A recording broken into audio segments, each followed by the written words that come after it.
अखाड़ा में आपका एक बार फिर स्वागत है। बात क्रिकेट की। इस वक्त की बड़ी खबर, वर्ल्ड कप के लिए टीम इंडिया का ऐलान हो चुका है, स्क्वाड का ऐलान हो चुका है। 15 मेंबर के स्क्वाड का रोहित शर्मा टीम के कप्तान होंगे, जबकि हार्दिक पांड्या को टीम का उप कप्तान बनाया गया है।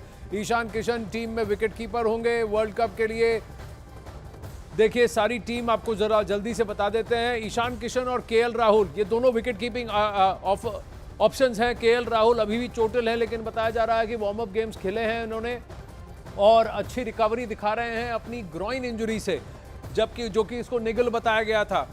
ईशान किशन, विराट कोहली, लोकेश राहुल, श्रेयस अय्यर, सूर्य कुमार यादव, हार्दिक पांड्या। और अगर बॉलिंग ऑप्शंस में देखें, रविंद्र जडेजा ऑलराउंडर है अलॉन्ग विद अक्षर पटेल, कुलदीप यादव स्पिन ऑप्शन है। तो यानी तीनों हमारे स्पिनर्स लेफ्ट आर्मर्स हैं, लेकिन दो अंदर कराते हैं, एक बाहर की तरफ बॉलिंग कराते हैं।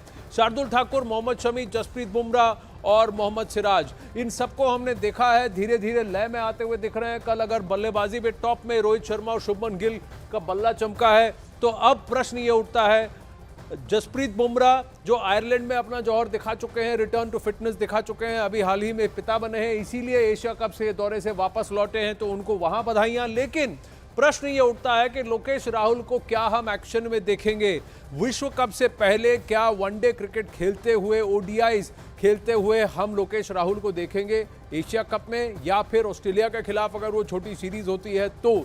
सबसे बड़ा प्रश्न यही है कि ऐसे व्यक्ति पर इतना भरोसा क्यों दिखाया जा रहा है कि इन्हें किसी भी तरह से टीम में लाया जाए, जबकि पिछले 6-8 महीने से इन्होंने किसी भी प्रकार की अंतर्राष्ट्रीय क्रिकेट नहीं खेली है। बाकी टीम के ऊपर अमूमन लग तो यही रहा था, क्योंकि इशारा अजीत अगरकर कर चुके थे कि एशिया कप के लिए जो 17 मेंबर की स्क्वाड गई है और संजू सैमसन जो बैकअप है, इन्हीं में से स्क्वाड को चुना जाएगा। तो कोई सरप्राइज यहां पर आपको नहीं दिखता। अमृत आनंद से जुड़ने की कोशिश करेंगे और उनसे भी जानने की कोशिश करेंगे कि ग्राउंड पर क्या फीडबैक है। अमृत बताइए, क्या कोई सरप्राइज है या फिर लोकेश राहुल को लेकर के ही रणनीति समझ में नहीं आ रही है? क्यों, क्या जरूरत है कि ये टीम इतना भरोसा करती है लोकेश राहुल पर, या फिर अब ये चेंज हो गया है कि Ishan Kishan first choice keeper है?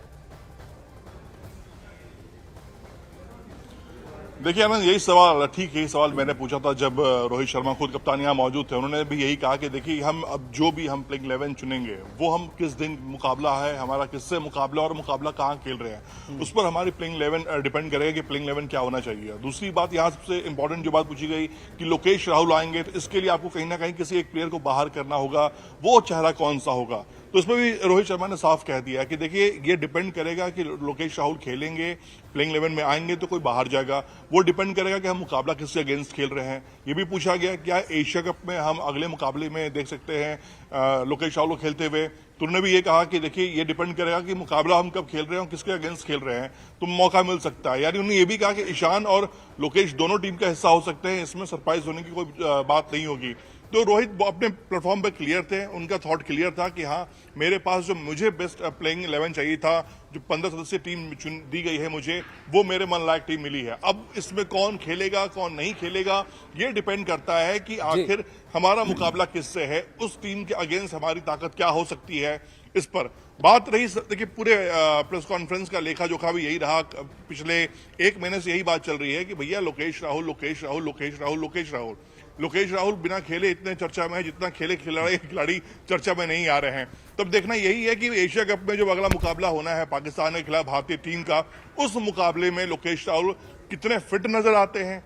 जितनी बातें हो रही हैं, जितनी चर्चाएं हो रही हैं, क्या वो आकर बल्ले से उसका जवाब देते हैं या फिर वो अपने बल्ले से फिर एक प्रश्न चिन्ह लगा के चले जाते हैं, ये तो डिपेंड करेगा। अब 10 तारीख को जो मुकाबला होना है, वो मुकाबले में अगेंस्ट पाकिस्तान उन्हें मौका मिलता है, कप्तान रोहित शर्मा क्या टीम चयन करते हैं उस पर। अमृत, लेकिन जो 4 ऑलराउंडर रखने का ये बड़ा फैसला किया गया है, जिसमें हार्दिक पांड्या है, रविंद्र जडेजा, शार्दुल ठाकुर और अक्षर पटेल, ये फैसला तो कम से कम ठीक मुझे यहाँ से दिखाई देता है, क्योंकि सिरदर्दी अब स्लॉट के लिए जो रहेगी वो केएल राहुल, ईशान किशन, क्योंकि ईशान किशन को भी इग्नोर किसी भी रूप में किया नहीं जा सकता है। अमृत, देखिए उसमें कुर्बानी किसी की जाएगी तो वो मुझे दूर जो नजर आ रहे हैं वो श्रेयस अय्यर नजर आ रहे हैं, क्योंकि बतौर ऑलराउंडर आप टीम में काफी डेप्थ चाहते हैं कि आप उस नीचे तक लेके जाएं। जडेजा ये फुलफिल करते हैं बतौर ऑलराउंडर होने के नाते।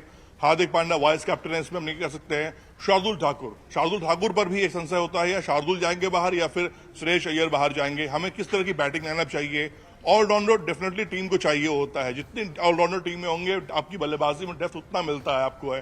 तो इसमें कोई सरप्राइजिंग नहीं रहा। एशिया कप की ही टीम में कहूं कि आपको वर्ल्ड कप में मिल रही है। हालांकि एशिया कप में 17 थे, यहाँ 15 हो गए हैं। अब उनमें से 11 चुनना है। जो आपको पता है कि प्लेइंग 11 जो टीम इंडिया लगातार खेल रही है अगेंस्ट पाकिस्तान, अगेंस्ट नेपाल, उसमें भी बहुत ज्यादा सरप्राइज नहीं है। सरप्राइज ये होगा कि आखिर किसकी कुर्बानी देनी पड़ेगी।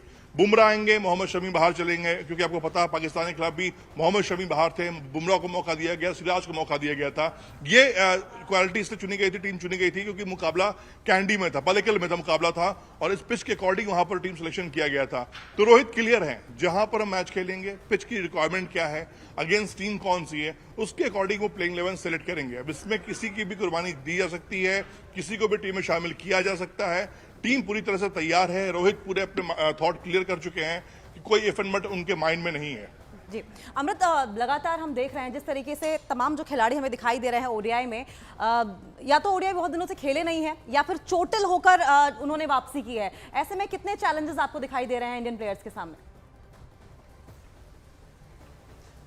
देखिए, सबसे ज्यादा चैलेंज तो खुद सेलेक्टर पर है, क्योंकि उन्हें पता है कि जिस नाम को लेकर वो एक नाम है, एक ही नाम है, वो है लोकेश राहुल। संजू सैमसन तो बाहर ही चल रहे थे, अभी उसको स्टैंड बाई में रखा गया था, और यहाँ भी 2-3 प्लेयर स्टैंड बाई में रहेंगे। लेकिन सबसे बड़ा सवाल यही है कि लोकेश राहुल पर ही पूरी चर्चा इर्द गिर्द की ये बातचीत आकर टिक जाती है कि लोकेश राहुल अगर फिट हैं, टीम में आते हैं, तो कौन बाहर जाएगा। लोकेश राहुल अगर आते हैं तो क्या वो बल्ले से जवाब दे पाएंगे या नहीं दे पाएंगे।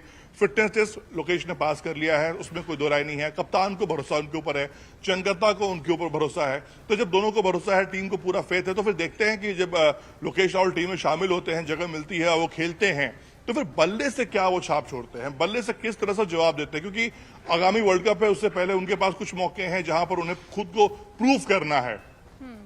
ठीक है अमृता, बने रहिए हमारे साथ। लेकिन जब ऐलान किया जा रहा था सिलेक्टर्स की तरफ से भी, क्या कुछ टीम को लेकर कहा गया है, वर्ल्ड कप को लेकर कहा गया है? एक बार सुन बात। Rohit Sharma captain, Shubman Gill, Virat Kohli, Shreyas Iyer, Ishan Kishan, KL Rahul, Hardik Pandya as the vice captain, Surya Kumar Yadav, Ravindra Jadeja, Akshar Patel, Shardul Thakur, Jasprit Bumrah, Mohammed Shami, Mohammed Siraj and Kuldeep Yadav.